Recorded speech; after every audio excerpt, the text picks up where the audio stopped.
Welcome to the 700 Club. The U.S. will continue to bomb the militias backed by Iran. That's the warning from the Biden administration after launching major attacks over the weekend. And this comes as Israel is facing a growing conflict with another group backed by Iran, Hezbollah. These terrorists are launching more rockets against the Jewish state. Julie Stahl brings us the story from Jerusalem. The U.S. says it's planning more attacks with Britain against Iranian-backed militias after carrying out dozens of airstrikes against targets in Syria and Iraq, as well as against the Houthis in Yemen, in response to the killing of 3 American military personnel in an attack on Tower 22 in Jordan last week. This was the beginning of our response. There will be more steps. Some of those steps will be seen, some may not be seen, but there will be more action taken to respond to the tragic death of the 3 brave U.S. service members. Conservatives have argued that the Biden team's weak retaliatory strikes have not worked so far, with more than 160 enemy attacks on U.S. bases or ships since mid-October.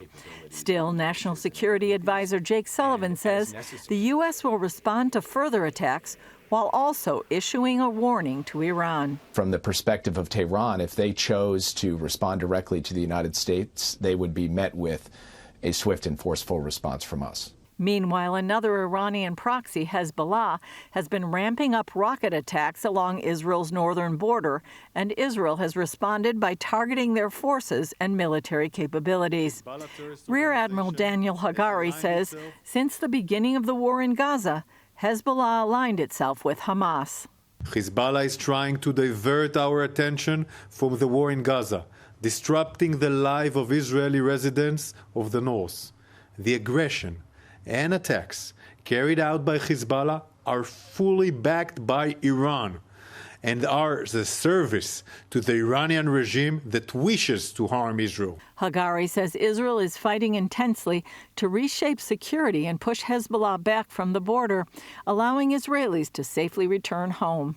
According to the UN Security Council Resolution 1701, following the Second Lebanon War, the presence of armed Hezbollah operatives south of the Litani River is prohibited.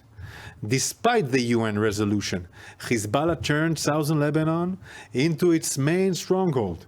Meanwhile, the European Union's leading foreign policy diplomat, Joseph Borrell, is arguing that defunding the UN Relief and Works Agency would be dangerous because it would cut off aid, even as a video resurfaced recently showing Palestinian children at a school in East Jerusalem run by UNRWA bragging about wanting to murder Jews.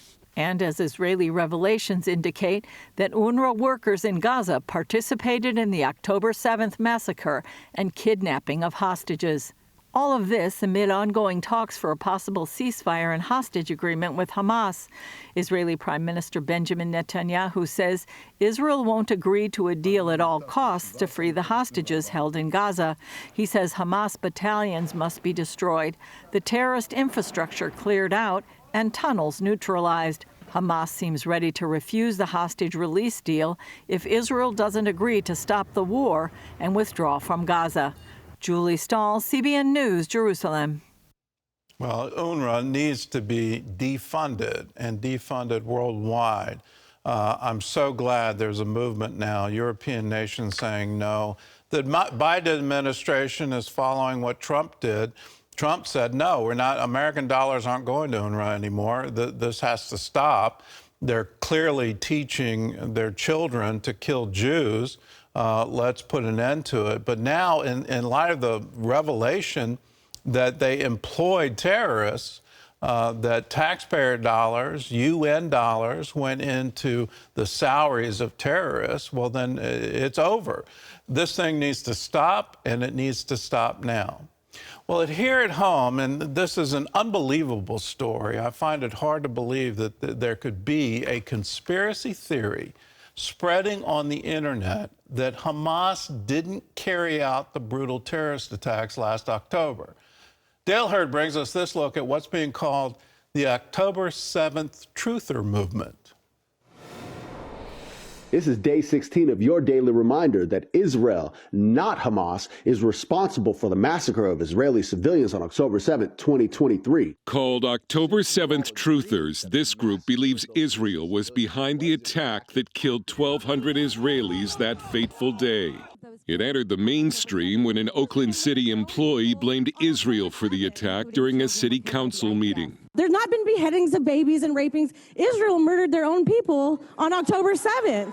This Israeli military helicopter footage has been used to claim that the IDF intentionally fired on its own citizens. And in the conspiracy forum on Reddit with 2 million members, a person writes, "There is a 100% chance that Israel is behind all of this. It's not like they don't have a long track record of false flag terrorism." Another writes, "The world is a stage run by the Sons of Zion." The October 7th massacre of Israelis by Hamas is one of the most well-documented crimes in history, live-streamed for the world to see. And yet October 7th denial is spreading. This is the ultimate fake news. Rabbi Abraham Cooper of the Simon Wiesenthal Center says anti-Semitism since October 7th has skyrocketed. And those who have not experienced it personally, all they have to do is go up on social media. It's pervasive. It's increasing. Social media is tailor-made for conspiracy theories. You can manipulate photos, videos, information to bend it to whatever your reality is, including creating a flat earth, whatever it might be. Cooper said the Jewish community was already in crisis mode before October 7th. Now the Anti-Defamation League says Jews face a threat level unprecedented in modern history. In December, almost 200 Jewish organizations across the U.S. were targeted with swatting incidents, false reports to the police of shootings or bomb threats. This Alabama synagogue had to be evacuated during a Shabbat service because of a bomb threat. People are on edge. They're nervous, and we're going to continue to reassure them that it's safe to come to services. Even the anti-Semitism on college campuses is being called a false flag created by Jews. The website Gray Zone says it's a contrived campus anti-Semitism crisis. Cooper says no amount of evidence will change the minds of those who want to believe a conspiracy theory. The Nazis worked so hard to cover up their crimes and to erase evidence of the crimes. Hamas, they were live streaming it. We have people, they don't want to be confused by the facts. They don't want their worldview to be interrupted, even if it involves crimes against humanity and possible genocide. Dale Hurd, CBN News. I don't know what it is about our current age, but these rumors seem to take hold on the internet and then spread around the world. And whether that was after 9/11, saying that somehow or other the CIA was responsible for the attacks in New York City, or QAnon saying that there was some pedophile ring operating out of the basement of a pizza shop in Washington, D.C. And people start to believe that. With QAnon, a man actually showed up with an automatic weapon in search of it. Where's the secret room? Where is truth in all of this? You can't get any more documented when the terrorists themselves are taking pictures of it, live streaming it, getting on their cell phones, calling their parents back in Gaza, bragging about the number of Jews that they've killed. And to say that somehow Israel is behind it is absolutely incredible.